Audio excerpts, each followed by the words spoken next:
Assalamualaikum warahmatullahi wabarakatuh. Perkenalkan, nama saya Natasha Salsabila dengan NPM 243510317. Di sini tujuan di mana video ini adalah untuk memenuhi tugas pemrograman web, yaitu membaca bab 7. Di sini judul besarnya itu Modern Front-End Architecture. Yang pertama ada SPA versus MPA, revolusi navigasi web. Selama dua dekade awal sejarah web, standar arsitektur yang mendominasi adalah multi-page application. Dalam model tradisional ini, setiap kali kamu mengklik sebuah tautan atau mengirim formulir, browser akan melakukan head reload. Ini berarti browser membuang seluruh halaman yang sedang kamu lihat, mengirim permintaan baru ke server, menunggu server merakit HTML baru dari awal, mengunduhnya, dan merender ulang seluruh halaman tersebut dari nol.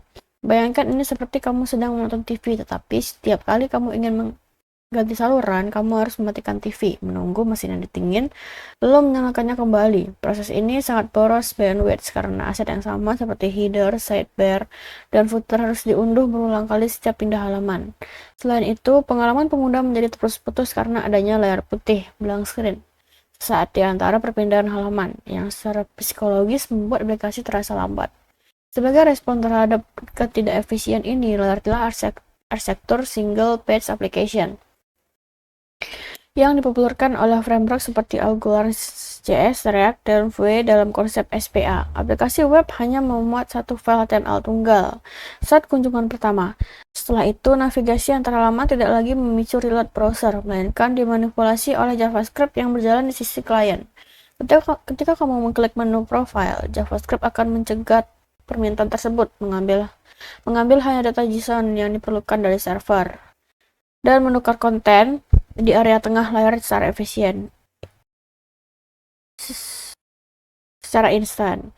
Header, footer, dan aset statis lainnya tetap diam di tempatnya tanpa perlu dimuat ulang. Ini menciptakan pengalaman pengguna yang sangat mulus dan responsif, mirip dengan aplikasi natif yang terinstall di smartphone. Mekanisme ajaib di balik navigasi SPA ini disebut client-side routing. Di masa lalu, URL di address bar browser dikendalikan sepenuhnya oleh server. Jika URL berubah, browser wajib merefresh halaman. Namun, berkat HTML5, history, API, JavaScript kini memiliki wewenang untuk memanipulasi URL tanpa memicu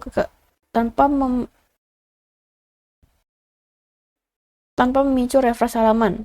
Ini memungkinkan SPA untuk tetap memiliki URL yang unik dan bisa dibagikan, seperti myapp.com/user/3. Meskipun secara teknis pengguna masih berada di halaman fisik yang sama. Router di sisi klien bertugas memantau perubahan URL ini dan menentukan komponen mana yang harus ditampilkan ke layar berdasarkan rute yang aktif. Pergeseran tanggung jawab routing dari server ke klien ini adalah salah satu perubahan arsitektural terbesar dalam pengembangan web modern. Namun, SPA bukanlah solusi tanpa celah. Ia memiliki serangkaian trade-off yang harus dipertimbangkan matang-matang oleh seorang arsitek web.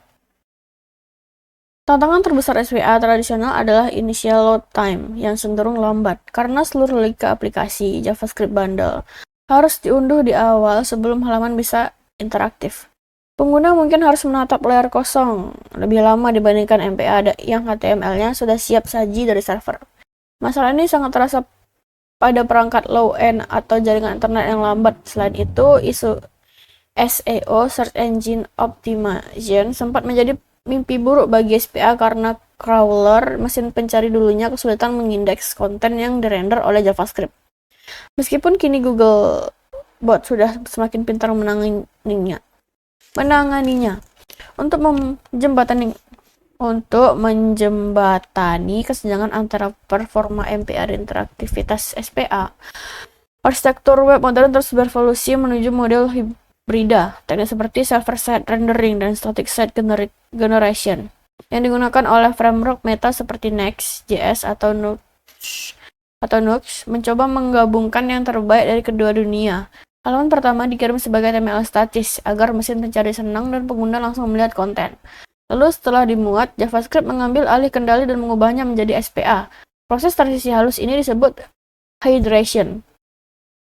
Memahami evolusi dari MPA ke SPA lalu ke hybrid rendering adalah kunci untuk memilih arsitektur yang tepat sesuai kebutuhan proyek, apakah itu blok sederhana atau dashboard admin yang kompleks.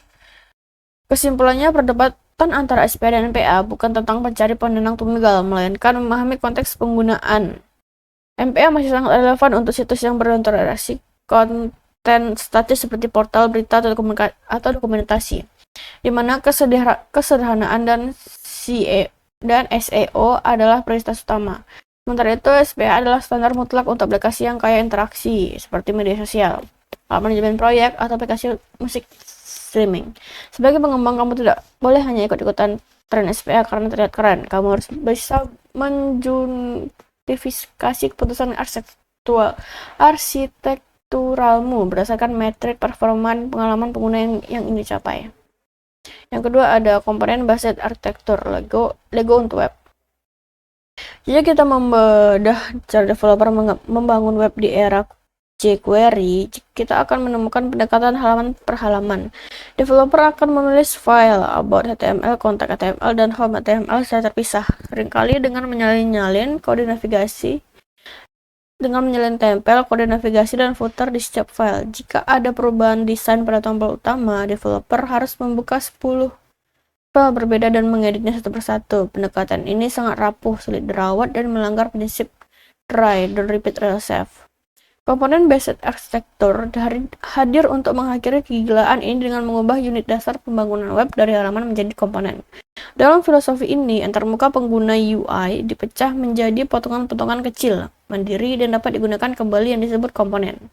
Sebuah tombol adalah komponen. Sebuah formulir input adalah komponen. Sebuah kartu profil adalah komponen yang mungkin terdiri dari komponen tombol dan gambar. Komponen-komponen kecil ini kemudian disusun dan digabungkan untuk membentuk struktur yang lebih besar dan kompleks, persis seperti menyusun balok Lego. Dengan cara ini, kamu perlu mengubah warna tombol di seluruh aplikasi. Kamu hanya perlu mengedit satu file komponen tombol, dan perubahannya akan otomatis terefleksi di ribuan tempat tombol itu digunakan. Ini meningkatkan maintainability dan konsistensi desain secara gratis. Untuk mengatur hierarki komponen agar tidak semrawut, industri sering mengadopsi metodologi atomic design yang diperkenalkan oleh Brian Frost. Konsep ini membagi komponen menjadi 5 level biologis. Atoms, elemen dasar yang tidak bisa dipecah lagi seperti label, input, tombol. Molecules, gabungan atom yang memiliki fungsi seperti search bar. Organisme, bagian UI yang kompleks dan mandiri seperti header atau product grid. Templates, kerangka halaman, dan page, halaman spesifik dengan data nyata. Pola pikir ini membantu tim pengembangan dan desain berbicara dalam bahasa yang sama. Ketika membangun fitur baru, kita tidak langsung berpikir buat halaman baru, tapi rakit molekul dan organisme yang sudah ada. Aspek krusial lain dari arsitektur komponen adalah isolasi atau encapsulation. Setiap komponen idealnya bertanggung jawab atas struktur HTML gaya CSS dan logikanya JavaScript sendiri. Di masa lalu, CSS bersifat global yang sering bocor merusak tampilan elemen lain. Tapi dalam arsitektur komponen modern, gaya sebuah komponen terkunci rapat di dalamnya. Hal ini memungkinkan developer untuk bekerja secara paralel tanpa takut saling menginjak kode satu sama lain. Komponen tombol milik tim checkout tidak akan terpengaruh oleh perubahan gaya tombol milik tim login. Meskipun nama kelasnya mungkin mirip, isolasi ini menjadi kode lebih tangguh dan mudah diuji secara satuan. Hubungan antar komponen diatur melalui aliran data yang ketat, biasanya bersifat satu arah. One-way data flow, dari induk parent ke anak child. Induk memberikan data dan konfigurasi kepada anak melalui props. Sementara anak berkomunikasi balik ke induk melalui events atau callback function. Anak tidak boleh secara langsung mengubah data yang dimiliki induknya, ia hanya boleh meminta perubahan. Batasan ini membuat aliran data dalam aplikasi menjadi sangat terprediksi dan mudah diacak. Jika ada bug pada data yang ditampilkan di komponen anak, kita bisa dengan mudah menelusuri rantai props ke atas untuk menemukan sumber masalahnya. Penting untuk dipahami bahwa transisi ke komponen basic arsitektur bukan sekadar perubahan cara menulis kode, tapi perubahan cara berpikir. Kita tidak lagi melihat desain web sebagai kanvas datar yang statis, melainkan sebagai sistem desain yang hidup dan modular. Kita belajar untuk mengidentifikasi pola yang berulang dan mengabstraksikannya menjadi komponen generik. Kemampuan untuk melakukan dekomposisi UI, melihat desain kompleks yang memecahnya menjadi pohon komponen di kepala adalah keterampilan paling fundamental yang harus dimiliki oleh seorang founder engineer di era modern. Tanpa kemampuan ini, aplikasi Rex atau Vue yang kamu buat hanyalah spaghetti code versi baru yang dibungkus dalam sintaks modern. Yang ketiga ada virtual DOM, bayangan cepat di memori. Salah satu elemen performa terbesar dalam pengembangan web adalah DOM manipulation. Objek DOM di browser dirancang puluhan tahun lalu dan strukturnya sangat gemuk serta lambat. Setiap kali kita mengubah sesuatu di DOM, browser harus melakukan serangkaian perhitungan mahal, menghitung ulang gaya CSS, menghitung ulang tata letak geometri, dan mengecat ulang pixel ke layar. Jika aplikasi modern melakukan ribuan pembaruan data per detik, melakukan manipulasi DOM secara langsung dan naif akan membuat antarmuka terasa berat, patah-patah, dan memboroskan baterai perangkat pengguna. Untuk mengatasi inefisiensi ini, perpustakaan seperti Reg mempopulerkan konsep virtual DOM. VDOM adalah referensi ringan dari DOM asli yang disimpan dalam memori JavaScript. Bayangkan VDOM sebagai cetak biru arsitek, sedangkan DOM asli adalah bangunan fisiknya. Mengubah garis pada cetak biru kertas jauh lebih cepat dan mudah daripada menyuruh tukang bangunan merobohkan tembok dan membangunnya lagi. Ketika data aplikasi berubah, framework tidak langsung menyentuh DOM asli. Sebaliknya, ia membuat versi baru dari pohon VDOM yang mencerminkan perubahan tersebut. Operasi ini murni terjadi di dunia JavaScript yang sangat cepat tanpa membebani mesin rendering browser sama sekali. Setelah pohon VDOM baru terbentuk, framework menjalankan proses yang disebut reconciliation atau algoritma diffing. Algoritma ini membandingkan foto VDOM lama dengan VDOM baru untuk mencari perbedaan yang persis. Ia sangat cerdas dalam mendeteksi perubahan minimum yang diperlukan. Misalnya, jika dalam sebuah daftar berisi 100 item, hanya teks item ke-50 yang berubah, algoritma diffing akan tahu bahwa 99 item lainnya tidak perlu diganggu. Tanpa VDOM, developer yang ceroboh mungkin akan merender ulang seluruh daftar 100 item tersebut yang merupakan pemborosan sumber daya komputasi yang masif. Setelah perbedaan ditemukan, langkah terakhir adalah patching atau commit paste. Framework mengambil daftar perubahan spesifik tersebut dan menerapkannya ke DOM asli dalam satu batch yang efisien. Alih-alih melakukan 50 perubahan kecil satu persatu yang memicu 50 kali reflow, framework menampakkan semuanya dan menyuntikkannya sekaligus. Hasil akhirnya adalah DOM asli diperbarui dengan jumlah operasi minimal mungkin. Pengguna melihat tampilan yang berubah seketika, tapi di belakang layar, browser bekerja jauh lebih santai daripada yang terlihat. Inilah rahasia mengapa aplikasi berbasis React atau Vue bisa terasa sangat snappy meskipun menangani data yang kompleks. Namun penting untuk meluruskan mitos umum bahwa virtual DOM selalu lebih cepat dari DOM asli. Secara teknis, VDOM adalah lapisan tambahan di atas DOM asli, sehingga ia pasti memiliki overhead untuk melakukan diffing. Jika kamu adalah programmer dewa yang bisa menulis kode manipulasi DOM manual yang super teroptimasi, hasilnya bisa lebih cepat. Keunggulan VDOM bukan pada kecepatan absolut, melainkan pada kecepatan rata-rata dan maintainability. VDOM memungkinkan developer menulis kode secara deklaratif tanpa perlu memikirkan optimasi manual yang rumit, dan framework menjamin performa akan cukup cepat untuk 99 kasus penggunaan. Pemahaman tentang VDOM sangat penting saat melakukan optimasi performa tingkat lanjut. Terkadang kita perlu membantu algoritma diffing agar bekerja lebih efisien, misalnya dengan memberikan keyport yang unik pada elemen daftar. Tanpa key yang unik, algoritma diffing bisa bingung dan menghancurkan muatan ulang elemen yang seharusnya hanya perlu digeser posisinya. Memahami cara kerja si bayangan ini membantu kita menghindari anti-pattern yang memaksa VDOM bekerja terlalu keras. Memastikan aplikasi kita tetap berjalan mulus bahkan di perangkat seluler dengan spesifikasi rendah sekalipun. Yang keempat ada komponen life cycle. Kelahiran, kehidupan, dan kematian. Komponen dalam aplikasi web modern bukanlah entitas statis. Mereka adalah objek yang hidup, bernapas, dan memiliki siklus hidup yang pasti. Memahami siklus ini sangat krusial karena kita perlu menjalankan kode tertentu pada momen yang tepat. Secara umum, siklus hidup komponen dibagi menjadi 3 fase utama: mounting, updating, dan unmounting. Setiap framework memiliki nama metode yang berbeda, tetapi konsep seksual di belakangnya tetap sama persis. Tanpa memahami ini, kamu akan menaruh kode. Phase pertama adalah mounting, yaitu momen ketika komponen pertama kali dibuat dan disuntikkan ke dalam DOM. Ini adalah tempat yang tepat untuk melakukan inisialisasi yang membutuhkan akses ke server atau API eksternal.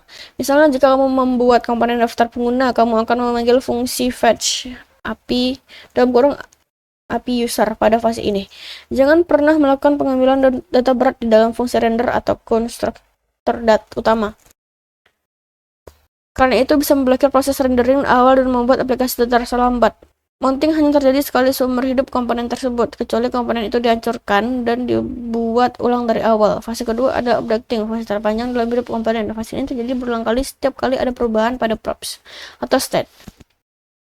Ketika pengguna mengetik di kolom pencarian atau server mengirim notifikasi baru, komponen mendeteksi perubahan data dan melakukan render ulang untuk memperbarui tampilan. Di fase ini kita harus sangat hati-hati. Kesalahan umum pemula adalah mengubah state di dalam metode update tanpa kondisi pengecekan yang akan memicu render ulang, yang memicu update lagi. Ciptakan infinite loop yang akan membuka proses pengguna. Logika di fase update biasanya digunakan untuk mensinkronkan perubahan, misalnya memperbarui grafik visual saat data angkanya berubah. Fase terakhir dan sering dilupakan adalah mounting, momen ketika komponen dihapus dari DOM karena pengguna berpindah halaman atau elemen tersebut disembunyikan. Ini adalah fase bersih-bersih. Jika pada saat mounting kamu membuat timer berlangganan web source atau menambahkan event listener manual ke objek window, kamu wajib membersihkan di fase unmounting. Jika tidak, proses tersebut akan terus berjalan di latar belakang memakan memori komputer. Bahkan setelah komponennya hilang dari layar, bukan proses zombie ini adalah penyebab utama aplikasi SPM menjadi semakin lambat setelah digunakan dalam waktu lama. Selain 3 fase utama, ada juga fase penanganan kesalahan, error holding dalam arsitektur modern. Kita bisa membuat komponen khusus yang bertugas menangkap error JavaScript yang terjadi di komponen anak di bawahnya. Jika sebuah komponen mengalami crash karena data yang korup, error boundary akan menangkapnya dan menampilkan UI kecadangan. Alih-alih membiarkan seluruh aplikasi menjadi layar putih kosong, ini adalah jaring pengaman vital yang menjaga stabilitas aplikasi di lingkungan produksi yang tidak terduga. Menguasai komponen lifestyle berarti kita memiliki kendali penuh atas waktu. Kita tahu kapan harus meminta data, kapan harus merespon pengguna, kapan harus berhenti bekerja. Dalam paradigma hooks modern, semua fungsi ini seringkali digabungkan dalam satu fungsi use effect yang elegan namun membingungkan bagi pemula. Namun mental model layar hidup mati tetap menjadi fondasi terbaik untuk membedah perilaku komponen sebagai stack tugasmu. Yang kelima ada deklaratif versus imperatif UI, memesan versus masa. Salah satu pergeseran mental terbesar ada saat beralih dari pengembangan web judul ke framework modern adalah perubahan paradigma dari imperatif ke deklaratif. Dalam pemrograman imperatif, kita fokus memberikan instruksi langkah demi langkah pada komputer tentang cara mencapai hasil. Contohnya, jika ingin menambah item ke daftar, kita menulis ambil elemen UL, membuat elemen LI baru, isi teksnya, tambah kelas, lalu tempelkan ke anak terakhir dari UL. Kode imperatif sangat detail dan manual. Kita bertindak sebagai monitor yang mengawasi setiap gerakan mikroskopis dan dari manipulasi DOM. Pendekatan ini mudah dipahami untuk kasus sederhana, tapi menjadi mimpi buruk saat aplikasi semakin kompleks karena kita harus melacak status DOM secara manual di otak kita. Sebaliknya, pemrograman deklaratif dan fokus pada mendeskripsikan hasil yang diinginkan dan membiarkan sistem di baliknya memberikan cara mencapainya. Analogi yang paling mudah adalah perbedaan antara memasak sendiri dan memesan makanan di restoran. Saat memasak, kamu harus memotong bawang, menyalakan kompor, dan mengaduk saat memesan. Kamu hanya bilang ke pelayan, saya mau nasi goreng 1. Kamu tidak peduli bagaimana pemoting. Dalam kode UI modern, kita hanya mendeklarasikan jika data is loading adalah true, tampilkan spinner. Jika false, tampilkan daftar. Kita tidak menulis kode untuk menghapus spinner dan menyisipkan daftar. Framework yang melakukan kerja kasar itu untuk kita. Keunggulan utama dari pendekatan deklaratif adalah predictability. Karena UI didefinisikan sebagai fungsi dari state, kita bisa dengan mudah menebak tampilan aplikasi hanya dengan melihat datanya. Tidak ada lagi bug area di mana tombol submit tertinggal dalam keadaan disable pada formulir sudah valid. Karena kita tidak memanipulasi tombol itu secara manual, tombol itu hanya beraksi terhadap state in form valid. Ini mengurangi beban config developer secara drastis. Kita berhenti khawatir tentang tersisi waktu dan mulai fokus pada logika bisnis dan struktur data. Paradigma deklaratif juga membuat kode jauh lebih mudah dibaca dan didebug. Dalam kode imperatif, untuk memahami apa yang terjadi, kita harus menelusuri alur eksekusi baris per baris.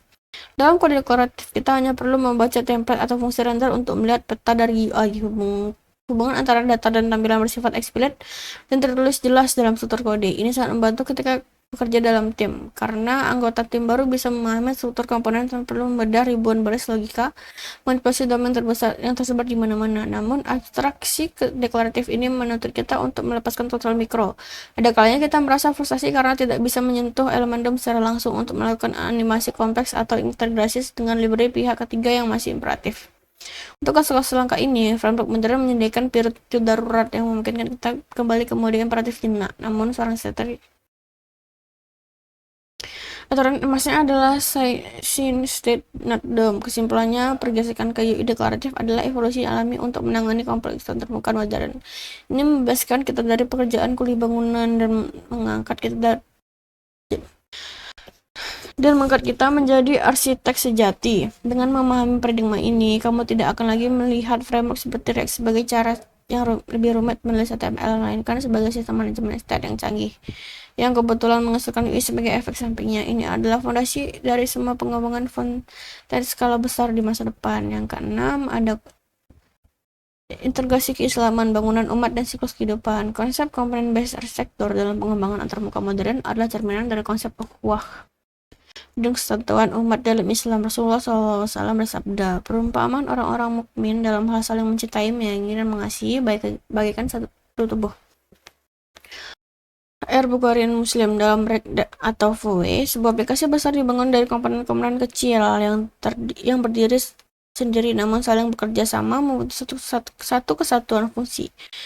Jika satu komponen sakit, ia bisa mempengaruhi tampilan keseluruhan. Ini mengajarkan kita bahwa dalam struktur masyarakat Islam, setiap individu kecil apapun perannya dalam elemen vital. Kita belajar untuk membangun unit kecil dengan kokoh agar bangunan besar dapat berdiri tegak dan bermanfaat.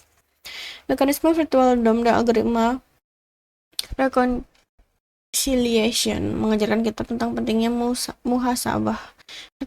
Virtual DOM menyimpan keadaan ideal dari tampilan lalu membandingkannya dengan real DOM untuk menemukan perbedaan dan hanya memperbaiki bagian yang salah tanpa merombak semuanya. Seorang mukmin hendaknya memiliki virtual DOM spiritual, yaitu standar ideal Al-Quran dan Sunnah, dan setiap hari melakukan reconciliation dengan melihat kondisi aktual dirinya. Jika ada perbedaan antara perilaku aktual dengan standar ideal, ia segera melakukan patch pada bagian spesifik tersebut secara efisien tanpa perlu putus asa menghancurkan seluruh kehidupannya. Memang tentang komponen life cycle adalah metafora teknologi yang indah tentang sunatullah kehidupan manusia. Kita mengalami phase mounting, di mana kita mempersiapkan sumber daya awal, phase updating, di mana kita bereaksi terhadap perubahan props dan state ujian, dan akhirnya fase unmounting.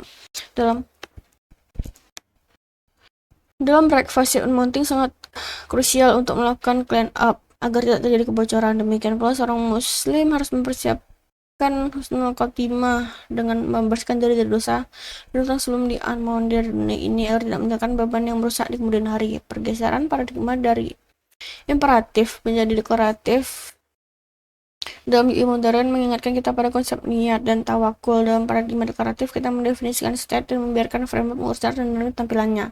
Islam mengajarkan bahwa segala amal tergantung pada niatnya. Jika state hati kita baik, maka UI perilaku amal zahir otomatis akan terrefleksi dengan baik. Kita fokus menjaga kesucian hati dan niat, lalu bertawakul, membiarkan Allah mengatur hasil luarnya sesuai dengan hukum sebab akibat yang telah ditetapkan. Tak perlu kita memaksakan setiap detail kejadian di dalam semesta. Terakhir, konsep single page application yang memberikan pengalaman transisi mulus tanpa reload halaman mencerminkan sifat istiqomah. Meskipun pengguna berpindah-pindah fitur, aplikasi tetap terjaga dalam satu sesi yang utuh tanpa terputus. Seorang mukmin yang istiqomah adalah mereka yang imannya stabil dan tidak reload atau reset setiap kali menghadapi masalah baru. Koneksi mereka dengan Allah tetap tersambung dalam berbagai situasi kehidupan, menciptakan pengalaman spiritual yang mulus dan konsisten dari awal hingga akhir hayat. Yang ketujuh ada kesimpulan arsitek interaksi modern. Jadi yang pertama ada navigasi tanpa jeda. Kita memahami bahwa SPA bukan SPA Single Page Application bukan sekedar tren, melainkan standar untuk pengalaman pengguna yang mulus. Pergeseran tanggung jawab routing dari server ke klien adalah kunci menciptakan aplikasi web yang terasa seperti aplikasi natif. Yang kedua ada berpikir dalam komponen. Kita meninggalkan pola pikir halaman per halaman dan beralih ke atomic design. Memecah UI menjadi komponen kecil yang terisolasi dan dapat digunakan kembali adalah satu-satunya cara mengelola skala aplikasi yang terus membesar tanpa menjadi benang kusut. Yang ketiga ada ilusi kecepatan, virtual DOM. Kita menyadari bahwa manipulasi DOM langsung itu mahal. Konsep virtual DOM dan algoritma diffing adalah inovasi brilian yang memungkinkan kita menulis kode seolah-olah merender ulang segalanya, sementara framework bekerja keras di belakang layar untuk hanya menyentuh bagian yang perlu diubah. Yang keempat ada siklus hidup data. Pemahaman tentang komponen life cycle adalah pembeda antara developer yang hanya bisa copy paste dengan engineer yang tahu kapan harus mengambil data, kapan harus merespon input, dan kapan harus membersihkan memori agar aplikasi tidak bocor. Yang kelima ada dekoratif di atas imperatif. Transisi dari memerintah browser menjadi menjelaskan keinginan mengurangi beban kognitif secara drastis. Dengan paradigma UI sama dengan F dalam kurung state, kita fokus pada kebenaran data dan membiarkan framework mengurus sinkronisasi tampilan. Dengan kerangka pikir komponen ini, tantangan berikutnya adalah bagaimana mengelola data yang mengalir di antara ratusan komponen tersebut. Di bab 8 kita akan membahas strategi state manajemen untuk menjaga aliran data terwaras dan terkendali. Sekian dari saya, lebih dan kurang saya mohon maaf. Saya ucapkan wabillahi taufiq wal hidayah. Wassalamualaikum warahmatullahi wabarakatuh.